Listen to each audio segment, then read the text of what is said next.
So hello guys, कैसे आप सारे। आई होप आप अच्छे होंगे। बहुत से बच्चों की रिक्वेस्ट भी थी कि आपने इंग्लिश मीडियम की जो है बिज़नेस स्टडी के बारे में आपने करवाया, लेकिन आपने हिंदी मीडियम के बारे में ऐसा कुछ नहीं कराया। तो उन बच्चों के लिए भी ये वीडियो है जिन बच्चों का जो है आपका हिंदी मीडियम से बिलोंग करते हैं। ठीक है, तो देखते हैं क्या है आपका इसमें।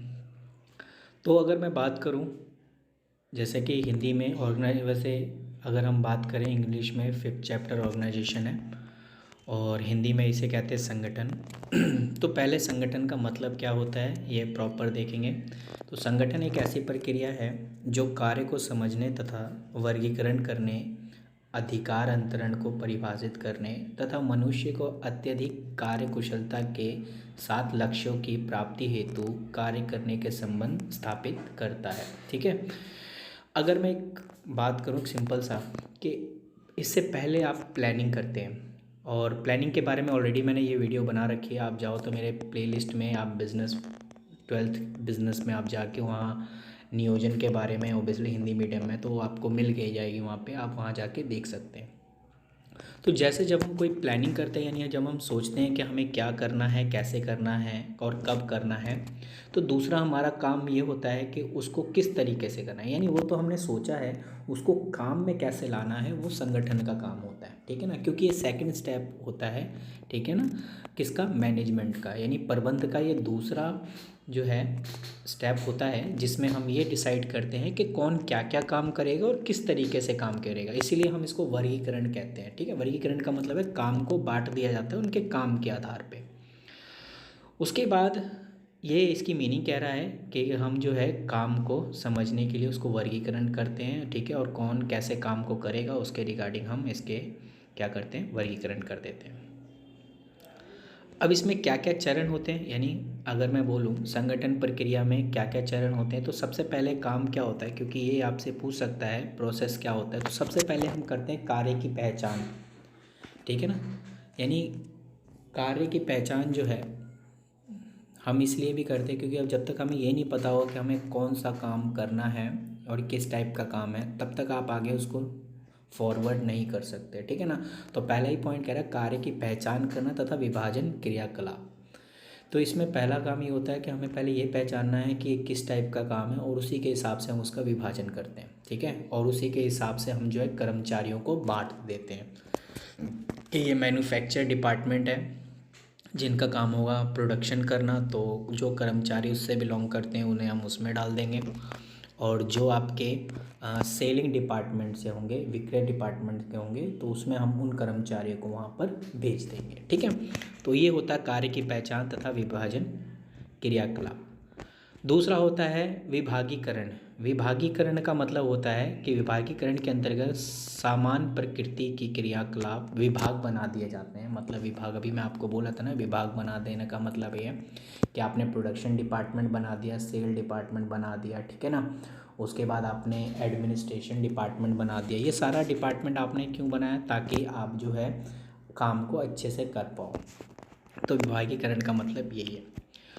तीसरा आपका इसमें है कर्तव्य का निर्धारण, यानी कर्मचारियों को ये बताना कि उनको किस किस पदों पर किस तरह का काम करना है। तो ये लिखा है कि कर्मचारियों के कर्तव्यों का निर्धारण करने उनके पदों के अनुसार किया जाता है। एक बार विभागों की रचना होने के बाद प्रत्येक कर्मचारी किसी व्यक्ति की देखरेख में रखा जाता है। ठीक है, तो हर एक, जब हम इसमें विभाग बना देते हैं तो उसमें एक मैनेजर भी स्थापित करते हैं। मैनेजर जो है उन सब का रख रखाव करता है जो कर्मचारी उसके अंदर में काम कर रहे होते हैं। ठीक है, उसके बाद रिपोर्टिंग संबंध स्थापित करना, यानी नौकरी का निर्धारण करते समय प्रत्येक कर्मचारी को यह बता दिया जाता है कि उसे किससे आदेश प्राप्त करने हैं और किसके प्रति जवाबदेह होना है। ठीक है ना, मतलब आपको बता दिया जाता है कि आपको किसकी बात माननी है। ये नहीं कि हर कोई बंदा आके उसको काम दे रहा है तो वो सबका काम नहीं करेगा। सिर्फ बता दिया जाएगा कि देख भाई, अगर मैनेजर बोलेगा आपको काम करने के लिए तो सिर्फ आप उसी की बात मानोगे और किसी की बात नहीं मानोगे, और अगर आपसे कोई गलती हो तो आप उसको जवाब दोगे, ना कि और किसी पर्सन को। ठीक है, तो ये होता है रिपोर्टिंग संबंध स्थापित करना। तो ये है आपका इसमें। ठीक है, तो इसमें ये दो टाइप के संगठन के प्रकार जो हैं, ये दो टाइप के होते हैं। एक तो होता है औपचारिक संगठन, जिसका तात्पर्य जिसमें विशिष्ट कार्य पूरा करने के प्रबंध द्वारा तैयार। यानी देखो, दो टाइप के आपको मिलेंगे, औपचारिक संगठन और अनौपचारिक संगठन। औपचारिक संगठन वह संगठन होता है जिसमें पूरा जो संगठन तैयार करने का काम जो होता है वो प्रबंध के द्वारा किया जाता है, ठीक है ना, कि हमने जो भी काम एक उद्देश्य के लिए किया है, और ये ऑब्वियसली मैनेजमेंट के थ्रू किया जाता है या कंपनी के द्वारा किया जाता है।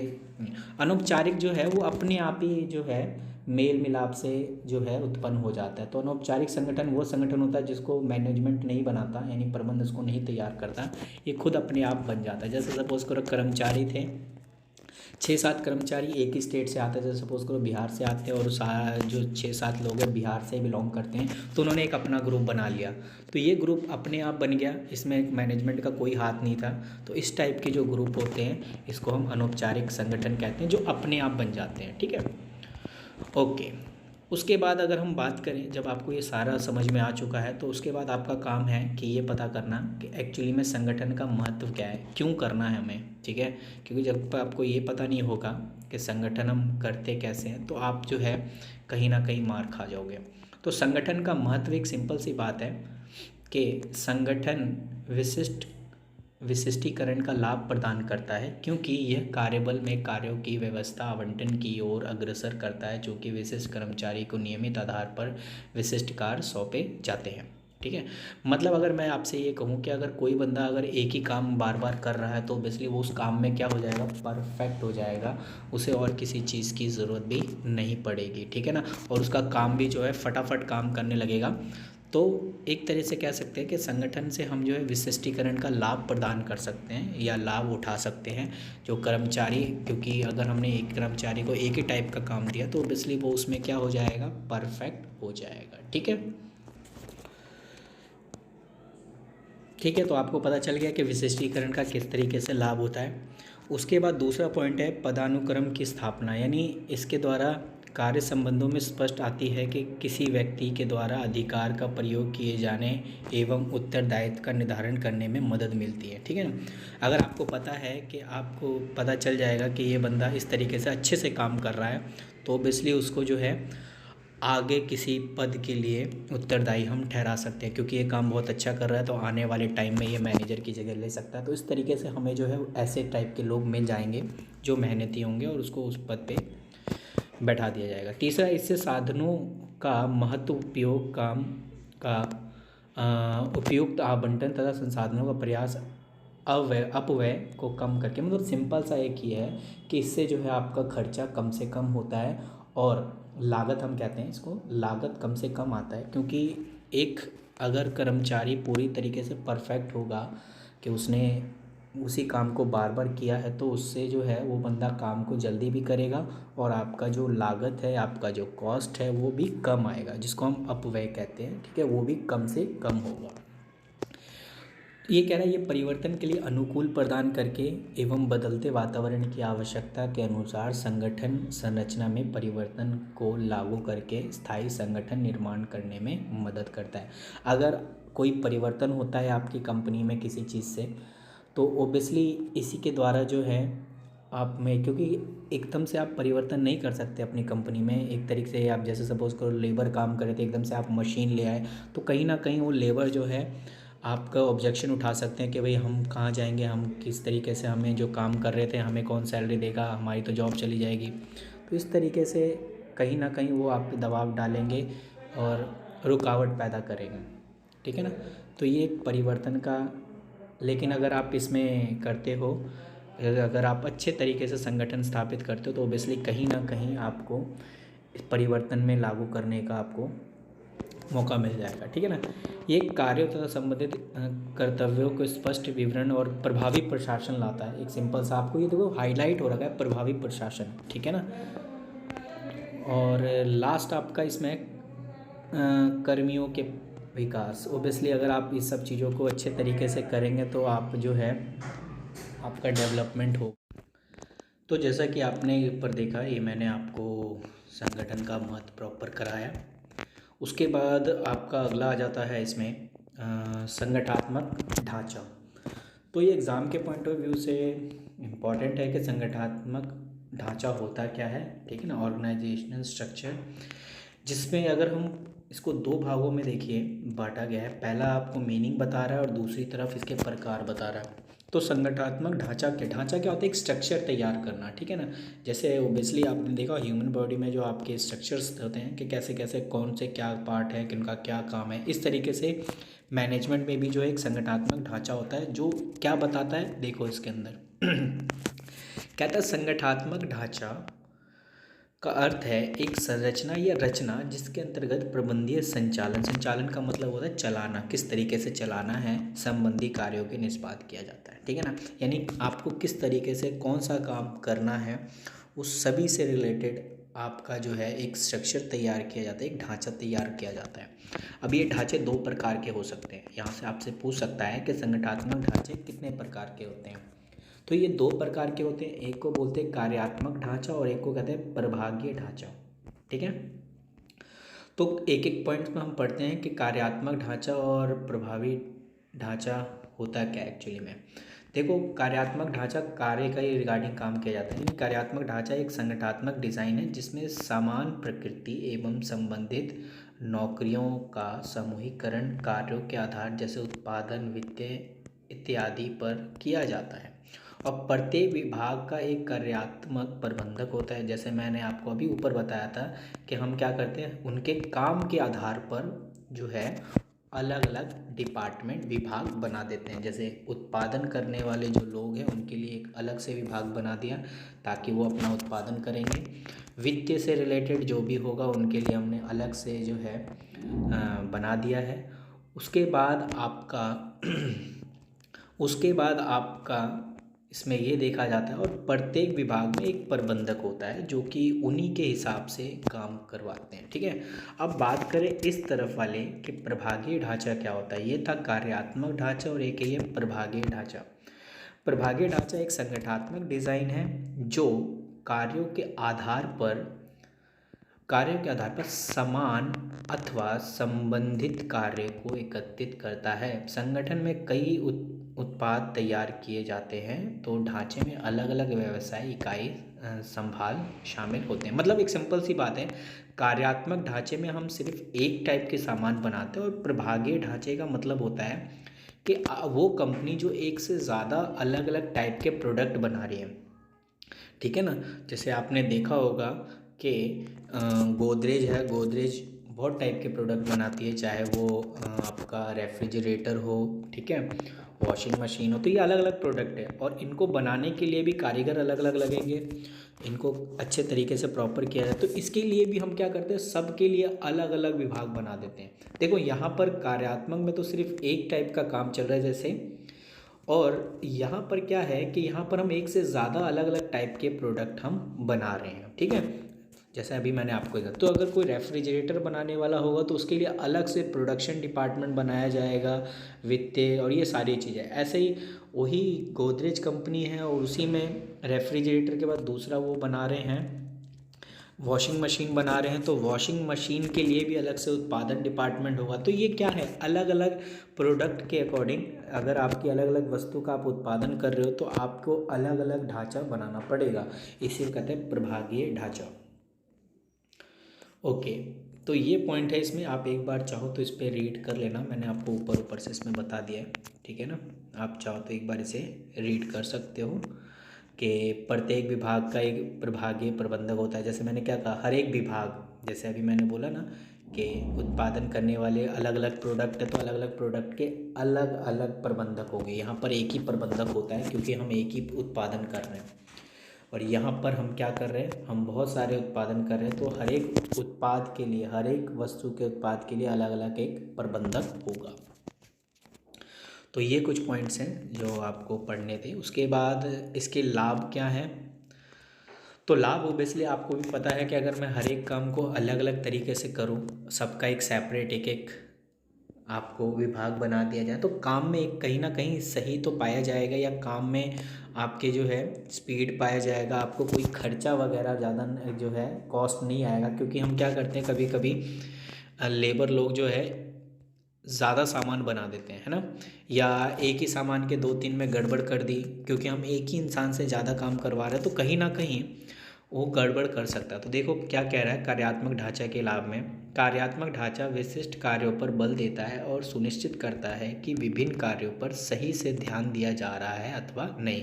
कि जैसे उत्पादन का अगर मैंने विभाग बनाया है तो उत्पादन के विभाग में जो मैनेजर होगा, जो प्रबंधक होगा, वो ये देखेगा कि इसको जो मैंने काम दिया है अपने एम्प्लॉय को उत्पादन से रिलेटेड, क्या वो काम सही से कर रहा है या नहीं कर रहा है। ऐसे ही सेल डिपार्टमेंट का जो प्रबंधक होगा वो अपने कर्मचारी को देख रहा होगा कि ये सेल अच्छे से कर रहे हैं या नहीं कर रहे हैं। तो इसी तरीके से आपको ये सुनिश्चित करता है कि काम सही हो रहा है या नहीं।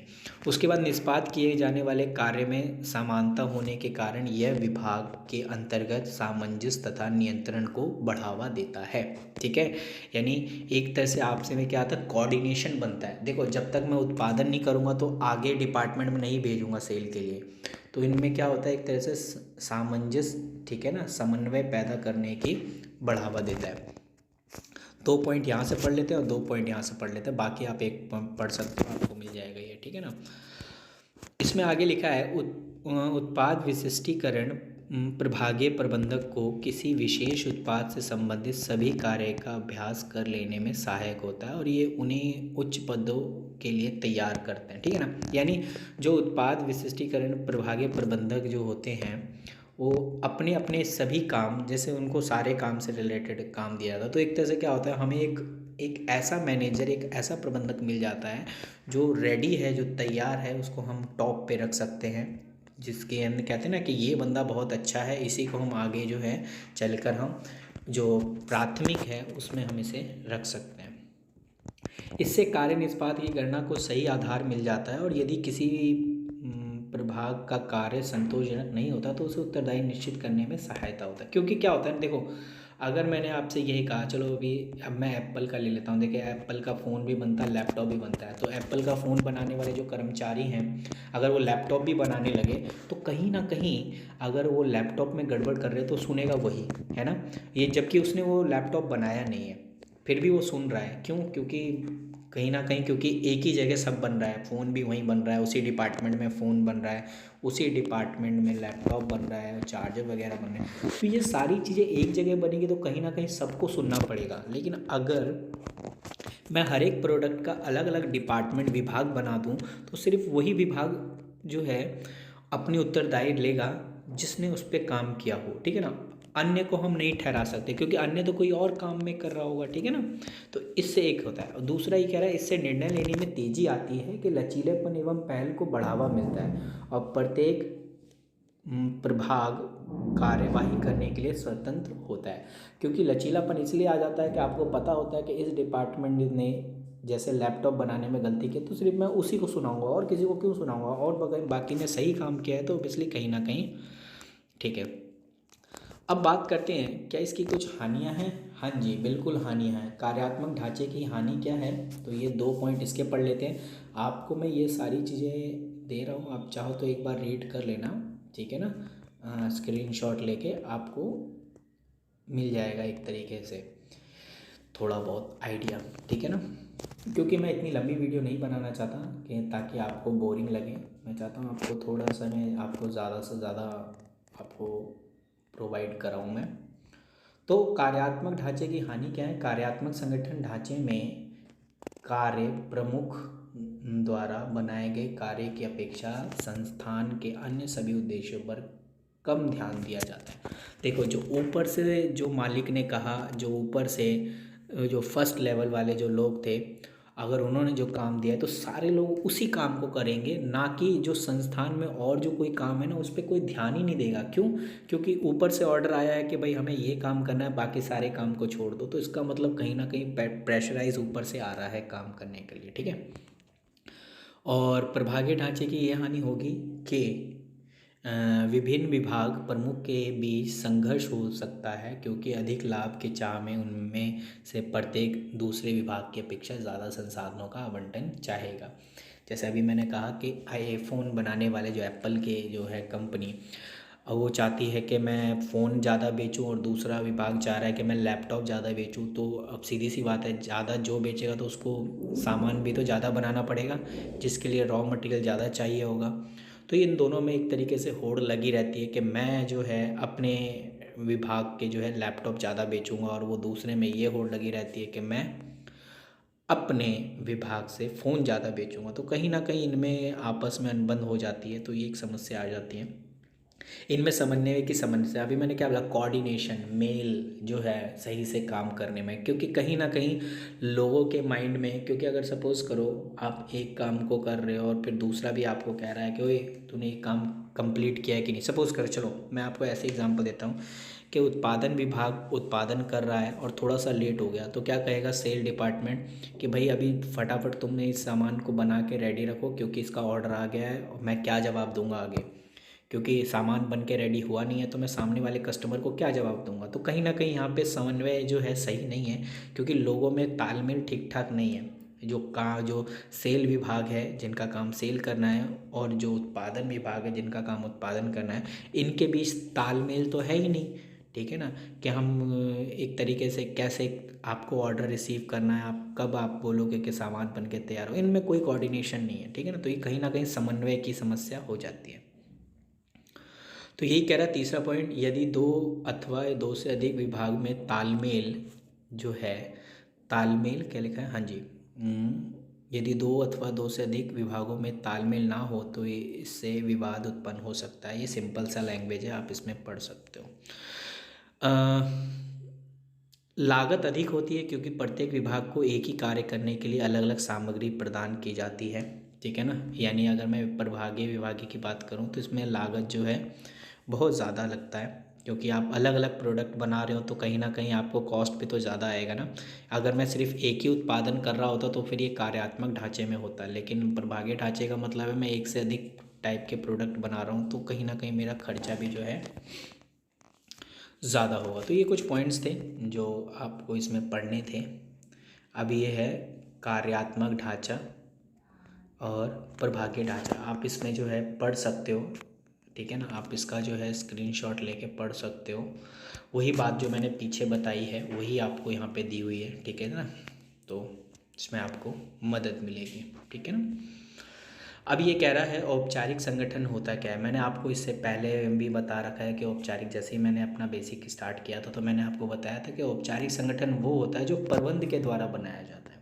ठीक है ना, यानी मैनेजमेंट के द्वारा जो संगठन बनाया जाता है उसे औपचारिक संगठन कहते हैं। ठीक है ना, तो इसका काम क्या होता है, तो कह रहा है विभिन्न कार्य स्थिति में रिपोर्टिंग संबंधों को विशिष्ट प्रदान करता है। यह संगठन उद्देश्यों को प्राप्त करने का एक साधन है। मतलब प्रबंध इसे बनाती है, यानी मैनेजमेंट जो है इसको इसलिए बनाती है ताकि हम किसी उद्देश्य को प्राप्त कर सके, जो हमने चाहा है, जो हमें चाहिए, उसके रिगार्डिंग हम संगठन बनाते हैं। ठीक है, संगठन के सामान्य कार्यवाही चलने के लिए इसे उच्च प्रबंध द्वारा जानबूझकर तैयार किया जाता है। अभी मैंने आपको बताया कि इसे जो है प्रबंध के द्वारा बनाया जाता है, तो इसमें ऐसा कुछ है नहीं। औपचारिक संगठन के लाभ हैं। औपचारिक संगठन के लाभ की अगर मैं बात करूं तो इसमें लिखा है कि औपचारिक संगठन के लाभ जो हैं उसमें ये है कि पहला, इसमें उत्तरदायित्व को निर्धारित करना आसान होता है क्योंकि रिपोर्टिंग संबंध स्पष्ट होते हैं। क्योंकि मैंने अगर अभी आपको मैंने बताया ना कि अगर मैं औपचारिक संगठन बना देता हूँ, हर एक का अलग अलग विभाग बना देता हूँ, तो हर एक अपना रिपोर्ट देगा, तो इसमें आसानी होगा कि किसने कैसा काम किया है ये मुझे पता चल जाएगा कि उत्पादन विभाग ने अच्छा काम किया या सेल ज़्यादा हुई है तो इसका मतलब सेल डिपार्टमेंट ने अच्छा काम किया है, फाइनेंस डिपार्टमेंट ने अच्छा काम किया है। ठीक है ना, तो ये कहीं ना कहीं हमें पता चल जाएगा उनकी रिपोर्ट के। फिर दूसरा पॉइंट कह रहा है कर्मचारी की भूमिका तथा कर्तव्यों का स्पष्टीकरण हो जाता है कि कौन कर्मचारी कैसा काम कर रहा है। ठीक है ना, अगर कोई लगन से काम कर रहा है क्योंकि उसने ज़्यादा सामान बनाया तो ऑब्वियसली उसका काम करने का तरीका बहुत अच्छा है, उसको अप्रिशिएट किया जाएगा, उसकी सैलरी बढ़ाएंगे। ठीक है ना, ये सारी चीज़ें। उसके बाद तीसरा पॉइंट कह रहा है स्थापित आदेश श्रृंखला से आदेश की एकता बनी रहती है। इसमें जो भी मैंने आदेश दिए हैं ओबियसली उसी पे काम चलेगा, तो उसमें आदेश की एक एकता जो है, ऊपर से नीचे की तरफ जो आदेश होता है, टॉप लेवल वाले जो लोग होते हैं वो आदेश देते हैं ना, तो वो एक तरीके से बनी रहती है। एक प्रभावी कार्यशील होता है। ठीक है ना, एक प्रभावी यानी इसका कोई कहीं ना कहीं इफ़ेक्ट तो पड़ता ही है कर्मचारियों में। उसके बाद अगर बात करें इसकी हानि की, तो कहीं ना कहीं इसकी हानियाँ भी जो है आपको देखने को मिलेंगी। वो हानियाँ क्या है कि औपचारिक संगठन की हानियाँ ये है के औपचारिक संगठन में आदेश की श्रृंखला का पालन करना पड़ता है। बिल्कुल, आपको आदेश का पालन करना ही पड़ेगा, ठीक है ना। आप अपने मर्जी से कुछ नहीं कर सकते, आपको ऊपर से जो बोला है आपको वही करना है। और निर्णय लेने में भी अधिक समय लगता है, ठीक है ना, क्योंकि हमें ऊपर के क्रम मतलब मालिक से पूछना पड़ता है कि हम ये करें क्या, ये करें क्या, इस वजह से टाइम जो है ज़्यादा लगता है। दूसरा पॉइंट कह रहा है कि कर्मचारी की रचनात्मकता एवं पहचान को बाधित करता है, क्योंकि कर्मचारी अपने तरफ से कुछ सोच नहीं सकता, ना अपने तरीके से कुछ कर सकता है, क्योंकि ऊपर से जो आदेश आया है उसी को मान रहा है। इसलिए जो कर्मचारी अपने तरफ से कुछ सोचना चाहता है वहाँ कहीं ना कहीं उसको रोकता है, ठीक है। और किसी भी संगठन में मानवीय संबंधों को समझ पाना कठिन होता है, क्योंकि ये ढांचा और कार्य पर आधारित बल देता है। यानी हमने जो यहाँ पे जो ग्रुप बनाया है, औपचारिक संगठन बनाया है, ये काम के लिए बनाया है, आपस में बात करने के लिए नहीं बनाया, क्योंकि बात करने के लिए हम अनौपचारिक संगठन बढ़ते हैं, ठीक है ना। ये तो औपचारिक संगठन है, ये तो हमने जो है किसी काम को करने के लिए बनाया है, ठीक है ना। तो इसीलिए कह रहा है कि ये जो हम बनाते हैं, ये हम बनाते हैं किसी काम को करने के लिए, ना कि आपस में बात वगैरह करने के लिए, ठीक है ना। तो ये कुछ पॉइंट्स मैंने आपको बताए हैं, ठीक है।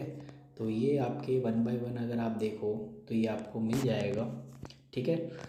तो ये इसकी पहली वीडियो है, पार्ट 1, ठीक है। जल्दी इसका पार्ट 2 भी आ जाएगा, आपको मिल जाएगा। तब तक आप इतना जो मैंने आपको पढ़ाया है आप प्लीज़ इसे नोट कर लेना, ठीक है ना, क्योंकि मैंने बहुत सी चीज़ें इसमें आपको स्पष्ट कर दी है ताकि आपको किसी चीज़ की दिक्कत ना हो, ठीक है। मैं नहीं चाहता वीडियो ज़्यादा लंबी बने, बट खैर बन जाती है तो क्या करें। तो हमारे पास बहुत है ऐसे, ठीक है ना। धीरे धीरे हम जो है उत्तरदायी की ओर भी बढ़ेंगे। तो ये औपचारिक संगठन के मैंने अभी आपको बताया। अभी तो औपचारिक संगठन और अनौपचारिक संगठन में क्या अंतर है ये मैं आपको अगली क्लास में बताऊंगा, ठीक है। तब तक के लिए आप अपना ध्यान रखें। Thank you.